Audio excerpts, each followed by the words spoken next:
Hello everyone, good morning to all of you. Welcome back to ICT virtual classroom Dehradun. मैं Nikhil Rana. Class 12 का अपना maths का topic जो ma'am आपको डिटरमिनेंट्स करा रही है उसमें कुछ क्वेश्चंस मैं कराऊंगा। मैं अपना टॉपिक कुछ टाइम बाद, कुछ दिन बाद स्टार्ट करवाऊंगा। ठीक है, तो आपका शायद डिटरमिनेंट्स चल रहा है ना। तो उस डिटरमिनेंट पे कुछ क्वेश्चंस मैं आपको दूंगा और कुछ क्वेश्चंस हम सॉल्व करेंगे मिलके। तो चलिए अपनी क्लास शुरू करते हैं। शुरू करने से पहले हमेशा की तरह थॉट ऑफ द डे लेके चलते हैं। तो आज का थॉट ऑफ द डे है बच्चों, परिस्थिति हमारे हाथ में नहीं है। परिस्थिति हमारे हाथ में नहीं है, लेकिन हम परिस्थिति से कैसे लड़ते हैं ये हमारे हाथ में जरूर है। सिचुएशंस हमारे कंट्रोल में नहीं है। सिचुएशंस कभी भी, कैसी भी सिचुएशंस पैदा हो सकती है, कैसी भी सिचुएशंस आ सकती हैं। बट जरूरी नहीं है कि हमेशा जो सिचुएशंस हैं उसको आप, ठीक है, कैसे हैंडल करेंगे वो आपके एंड पे है। ठीक है, हमें कैसे सिचुएशंस को हैंडल करना है वो आपके एंड पे, किस तरह से उससे लड़ना है वो आपके हाथ पे। तो चलिए अपनी क्लास शुरू करेंगे एंड चलेंगे स्मार्ट बोर्ड की तरफ। तो चलिए चलते हैं स्मार्ट बोर्ड की तरफ। चलिए क्वेश्चन में आपको यहाँ पे, ठीक है, जो ये है सारणिक है, ठीक है, डिटरमिनेंट्स ये आपने क्या ही है। तो आपको डिटरमिनेंट्स आप अब देखिए, डिटरमिनेंट्स में अगर इस तरह के क्वेश्चंस आपके पास आते रहेंगे, ठीक है, और ये आगे भी जरूरी है। तो अगर एक क्वेश्चन पहले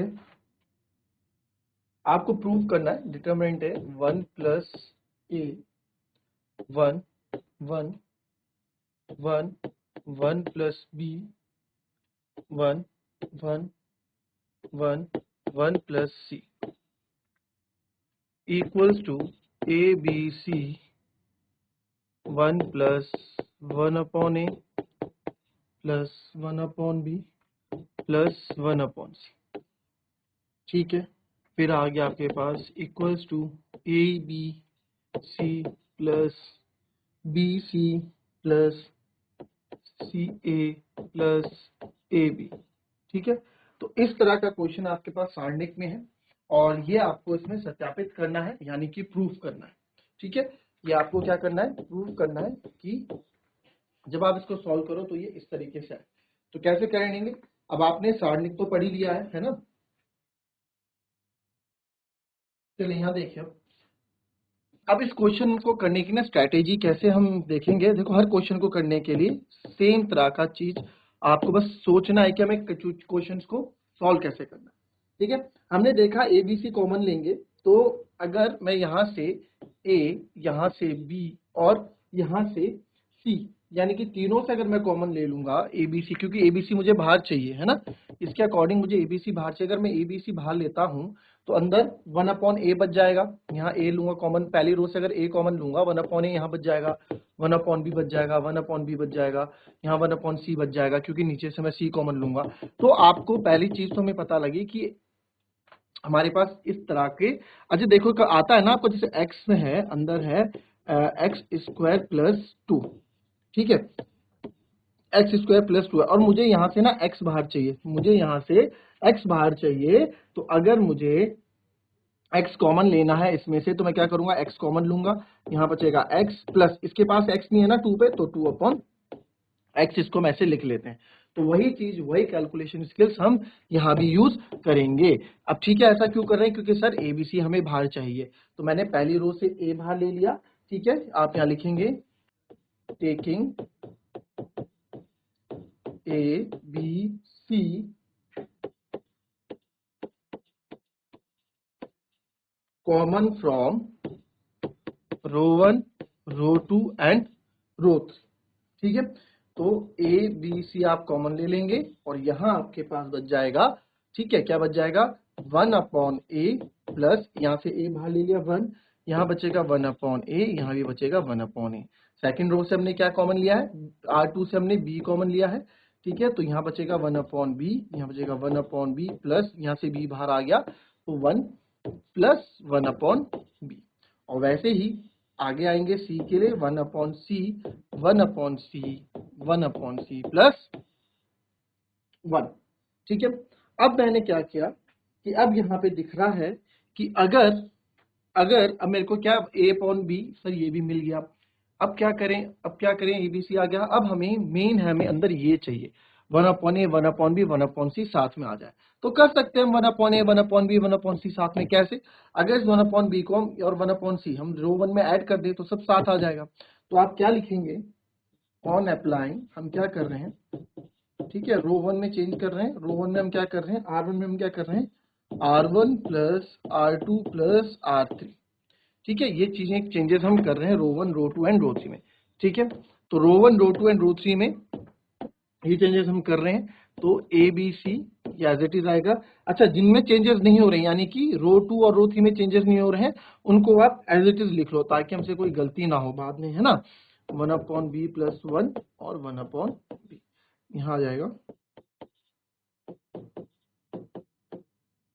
ठीक है, 1/b प्लस, अच्छा इसमें है क्या हो रहा है, सेकेंड रो है 1/b प्लस 1, ये 1/b, और वैसे ही 1/c 1/c और 1/c प्लस 1। अब आते हैं रो 1। चलो, इसमें अब आपको पता है किस तरह से ऐड होगा। 1/a, अब इसमें मैं ये तीनों ऐड कर रहा हूं, तो पहले में अगर मैं ऐड करूंगा 1/a plus 1 plus 1/b plus 1/c, तो इनको जब मैं ऐड करूंगा तो ये एज इट इज आ जाएगा यहाँ पे 1 plus 1/a plus 1/b plus 1/c। ठीक है, फिर अब आते हैं इस पे हम इन तीनों को ऐड करेंगे तो यहाँ पे भी वही चीज आएगी।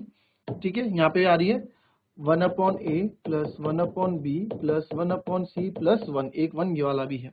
फिर इसको तीनों को ऐड करेंगे यहाँ पे, और R1 R2 R3 है ना, हम ऐड कर रहे हैं। तो R1 R2 R3 जब हम ऐड करेंगे इस पे, तो यहाँ पे भी वही चीज आएगी 1/a plus 1/b plus 1/c plus 1। अब हमने ये चीजें हमें हो गई। अब आप यहाँ देख पा रहे हैं कि अगेन ABC तो मैं ले आया और मेरे को 1/a, यहाँ से 1/a, यहाँ से 1/b प्लस सी, यहाँ से 1/a प्लस बी सी, पूरा मैं कॉमन बाहर ले सकता हूँ। तो यहाँ से मैं कॉमन बाहर लूंगा। ठीक है, ABC, तो यहाँ से मैंने कॉमन बाहर ले लिया 1/a plus 1/b plus 1/c plus 1, ये हमने बाहर ले लिया। अंदर क्या बचेगा, अंदर ये पूरा हम बाहर ले चुके हैं कॉमन, तो 1 1 1, तीनों में 1 1 1 बचेगा, 1 1 1, और यहाँ तो 1/b 1/b प्लस 1 1/b, और फिर उसके बाद बचेगा 1/c और 1/c प्लस 1। ठीक है, अब क्या करेंगे, अभी भी हमें कुछ लग रहा है कि यहाँ पे भी और कुछ हम कर सकते हैं ना। हाँ, बस अब आपने ABC बाहर ले आया, 1/a 1/b 1/c प्लस 1 भी आप बाहर ले आए। ठीक है, अब यहाँ पे एक चीज, अब इसको आप सॉल्व कर लेंगे, जो हम डिटरमिनेंट की प्रॉपर्टीज यूज करेंगे। अब मेरे को जीरो लाने हैं, तो अब अगर आप देखो, अगर जीरो मुझे लाना है, अगर मैंने यहाँ पे ये देखा, अगर कॉलम 2 है ना, ये कॉलम 2 से मैं कॉलम 1 माइनस कर दूं, तो यहाँ पे मेरे को कितने जीरो मिल रहे हैं, 2 जीरो। एक तो 1 - 1 जीरो ये हो जाएगा, 1/c जीरो, एक 1 - 1 जीरो ये हो जाएगा, है ना। तो ये दो चीजें मेरे को यहाँ पे मिल रही हैं। तो यहाँ मैं लिख सकता हूँ, कॉलम 2 में मैंने क्या किया, C2 माइनस C1 किया, और एक चीज और मैं कर रहा हूँ, चलो पहले इसको लिख लेते हैं। तो ये एज इट इज बाहर आएगा,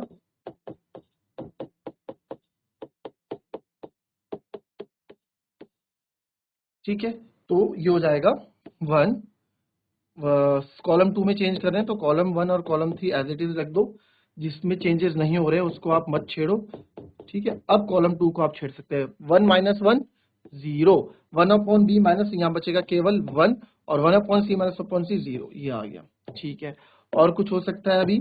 यस, मेरे को एक चीज और दिखी यहाँ पे कि सर अगर हम यहाँ पे ऐसा कर दें, इसको इससे माइनस कर दें और इसको इससे माइनस कर दें तो जीरो आ जाएगा। मैंने आपको बताया है, इसमें आपको पता होगा कि सर जितने जीरो आप ला सकें उतने जीरो आप ले आओ।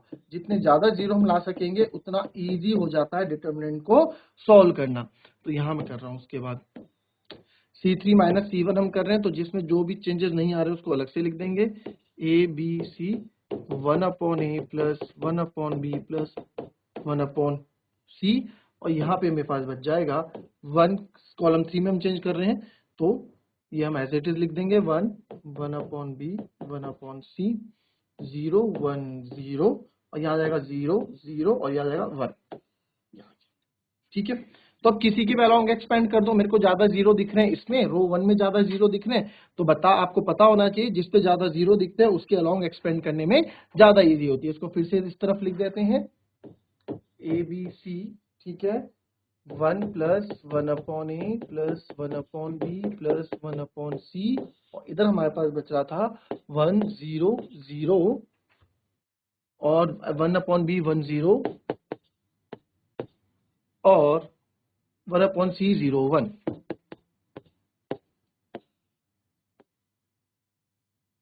ठीक है, ये हमारे पास यहाँ बच रहा था। तो अब एक्सपेंड करेंगे इसको हम।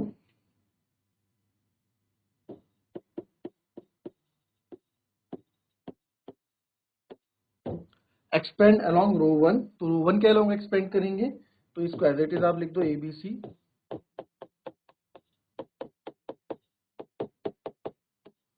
ठीक है। और इधर आप एक्सपेंड करो तो याला पहले वाला एलिमेंट लूंगा, तो ये लेंगे, इसको छोड़ेंगे, ये बच जाएगा अंदर 1 इंटू 1 माइनस 0, फिर प्लस की बात, अब उसके बाद तो 0 0 है दोनों, है ना, इसलिए हमको आसानी होती है जहां पे ज्यादा 0 होते हैं उसको सॉल्व करने में। तो ये 0 प्लस 0, ठीक है, इधर माइनस 0 आएगा, सॉरी, पर इसका कोई फर्क पड़ेगा नहीं ज्यादा। तो ये हमारे पास बच जाएगा ए बी सी 1 प्लस, और यहाँ बच जाएगा 1। तो अब आप इसको अंदर मल्टीप्लाई कर लो, तो जब मैं मल्टीप्लाई करूंगा A B C plus A B C upon A plus A B C upon B plus A B C upon C, ठीक है। तो यहाँ पे आप देख रहे हैं जो जो कट रहा है उसे काट दीजिए, ए से ए कट गया, बी से बी कट गया, सी से सी कट गया। तो क्या हमारे पास बच के आ रहा है बाहर? हमारे पास बच के आ रहा है A B C plus B C plus A C plus A B, और यही मुझे प्रूफ करना था, so hence proved.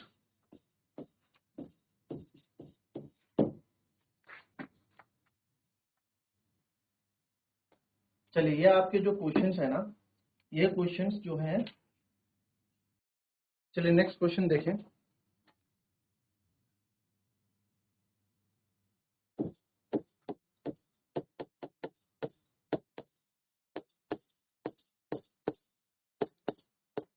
Find the value of k if area of the triangle is 4 square units and their vertices are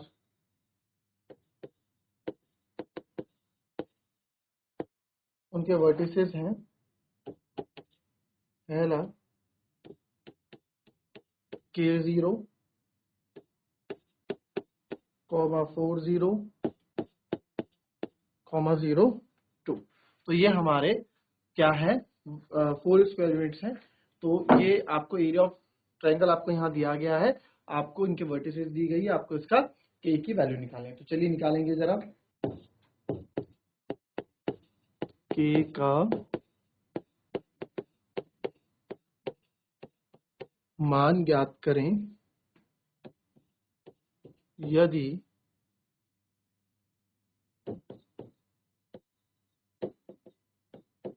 त्रिभुज का क्षेत्रफल 4 वर्ग इकाई है, जहां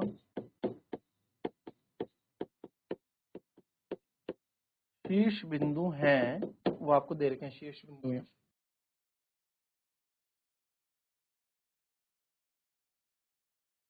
चलिए, आया किसी का आंसर? देखें, इसमें एरिया दिया गया है 4 स्क्वायर यूनिट्स, है ना, क्षेत्रफल 4 स्क्वायर यूनिट्स आपको दिया गया है। तो एरिया क्या होता है इसका हाफ, आपको पता है एरिया आपको क्या होता है, एरिया ऑफ ट्रायंगल अगर हम लिखते हैं तो कैसे लिखते हैं, एरिया ऑफ ट्रायंगल पता होना चाहिए आपको, क्या होता है, half x1 x2 x3 y1 y2 y3 1 1 1, ये होता है एरिया ऑफ स्क्वायर, ठीक है। तो इसको लो फॉर्मूला, इसको हम आगे लिख देते हैं, ये हो जाएगा हाफ x1 क्या है आपका, x1 है यहाँ पे k, x2 है 4, x3 है 0, y1 है 0, y2 है 0, y3 है 2 1 1 1, और ये आपको कितना दिया गया है, प्लस माइनस 4, 4 स्क्वायर यूनिट से तो प्लस माइनस 4 हम इसमें लेके चलेंगे, है ना। इस 2 को इधर लेके जाएंगे तो ये हो जाएगा आपके पास, आगे करते हैं, 2 उधर लेके जाओगे तो हो जाएगा के, क्या था, के 40 था ना, के 40, क्या था, 0 0 2 1, क्वेश्चन में देख रहे थे 1 1 इक्वल्स टू प्लस माइनस 8। ठीक है, अब किसी के भी अलोंग एक्सपेंड कर दो, मैं रो 2 के अलोंग करूं चाहे रो 1 के अलोंग करूं, आप किसी के भी अलोंग एक्सपेंड कर सकते हैं।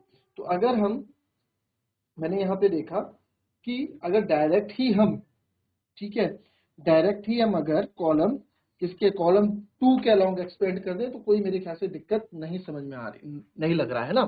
तो यहाँ पे एक्स यहाँ लिख देंगे आप। अच्छा, ये आपको पता होना चाहिए, plus minus plus minus plus minus plus minus plus.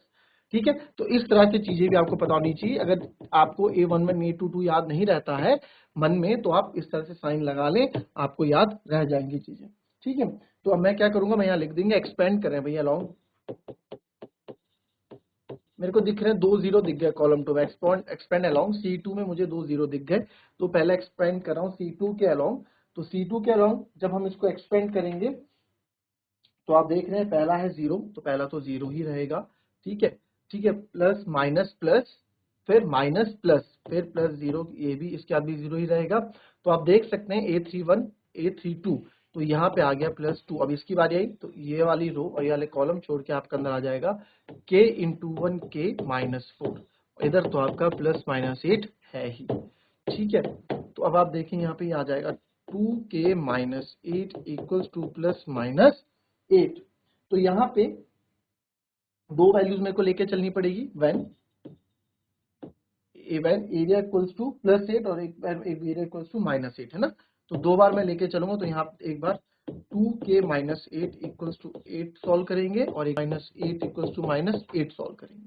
तो 2k इक्वल्स टू इधर 16 हो जाएगा और k बराबर यहाँ पे 8 हो जाएगा, k बराबर यहाँ पे 8 हो जाएगा। ठीक है, और यहाँ पे आप देखेंगे अभी, ठीक है, यहाँ पे आप देखेंगे k बराबर 8।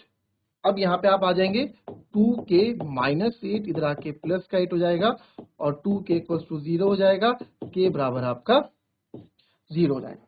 तो k की यहाँ दो वैल्यूज आ गई, k बराबर हमारा 0 और कितना आया 8। तो यहाँ से k की वैल्यू, दो वैल्यूज हमारी आ गई। तो कोई भी टफ क्वेश्चन ही नहीं था, इजी क्वेश्चन। आपको प्रॉपर्टीज ऑफ डिटरमिनेंट पता होनी चाहिए, आप इजीली से ही सॉल्व कर दोगे। आपको पता होना चाहिए कैसे ओपन करना है सब चीजें, and you will get the answer.